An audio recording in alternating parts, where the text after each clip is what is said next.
আসসালামু আলাইকুম রহমতুল্লাহি ওবরাকাতু। প্রিয় নবী সাল্লাল্লাহু আলাইহি ওয়াসাল্লাম উম্মতকে কিছু জিকির প্রতিদিন 100 বার পড়তে উৎসাহিত করেছেন। উম্মত হিসাবে আমাদের উচিত প্রতিদিন সেগুলো নবীজি সাল্লাল্লাহু আলাইহি ওয়াসাল্লামের কথা অনুযায়ী যথারীতি আদায় করা। আমি এমন কিছু জিকির সহিহ হাদিস থেকে উল্লেখ করব, আশা করি আপনারা আমল করবেন। 1. প্রতিদিন 100 বার এই জিকিরটি করা। লা ইলাহা ইল্লাল্লাহু ওয়াহদাহু লা শারীকা লাহ, লাহুল মুলকু ওয়া লাহুল হামদু ওয়া হুয়া আলা কুল্লি শাইইন কদির। এই জিকিরের ফজিলত সম্পর্কে হাদিসের মধ্যে এসেছে, প্রিয় নবী সাল্লাল্লাহু আলাইহি ওয়াসাল্লাম বলেছেন, যে ব্যক্তি প্রতিদিন 100 বার এই জিকিরটি করবে তার 10টি গোলাম আজাদ করার সওয়াব হবে, তার জন্য 100 পুণ্য লেখা হবে এবং তার গুনাহ মিটিয়ে দেয়া হবে। ওই দিন সন্ধ্যা পর্যন্ত সে শয়তান থেকে রক্ষিত থাকবে। কোনো মানুষ তার চেয়ে উত্তম সওয়াবের কাজ করতে পারবে না। তবে হ্যাঁ, ওই ব্যক্তি সক্ষম হবে যে তার চেয়ে এই আমল বেশি পরিমাণে করবে। 2. প্রতিদিন সকাল সন্ধ্যায় 100 বার এ বাক্যটি পড়া। সুবহানাল্লাহিল আযীমি ওয়া বিহামদিহি।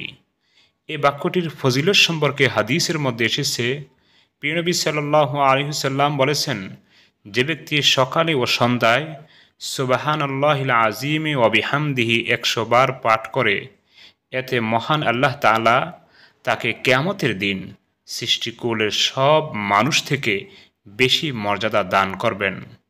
3. প্রতিদিন সকাল সন্ধ্যা 100 বার এই জিকির করা। সুবহানাল্লাহি ওয়া বিহামদিহি।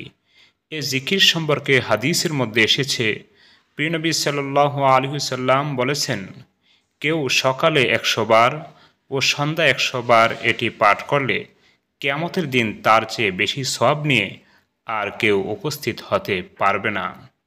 4.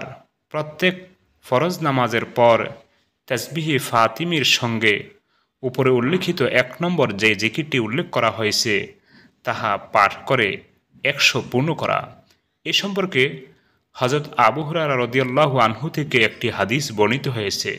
তিনি বলেন, রাসূলুল্লাহ সাল্লাল্লাহু আলাইহি ওয়াসাল্লাম বলেছেন, যে ব্যক্তি প্রতি ফরজ নামাজের পর 33 বার সুবহানাল্লাহ, 33 বার আলহামদুলিল্লাহ, 33 বার আল্লাহু আকবার বলার পর 100 পূর্ণ করবে, লা ইলাহা ইল্লাল্লাহু ওয়াহদাহু লা শারীকা লাহ, লাহুল মুলকু ওয়া লাহুল হামদু ওয়া হুয়া আলা কুল্লি শাইইন কদির, তার গুনাহগুলো সাগরের ফেনারাশির মতো অসংখ্য হলেও ক্ষমা করে দেওয়া হবে। 5. প্রতিদিন 100 বার তওবা ও ইস্তিগফার করা। প্রিয় নবী সাল্লাল্লাহু আলাইহি ওয়াসাল্লাম বলেন, তোমরা আল্লাহর কাছে তওবা করো এবং তার কাছে ক্ষমা প্রার্থনা করো। আমি প্রতিদিন 100 বার তওবা করি।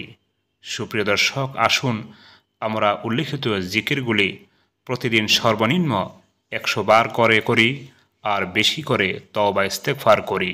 আমিন। আসসালামু আলাইকুম।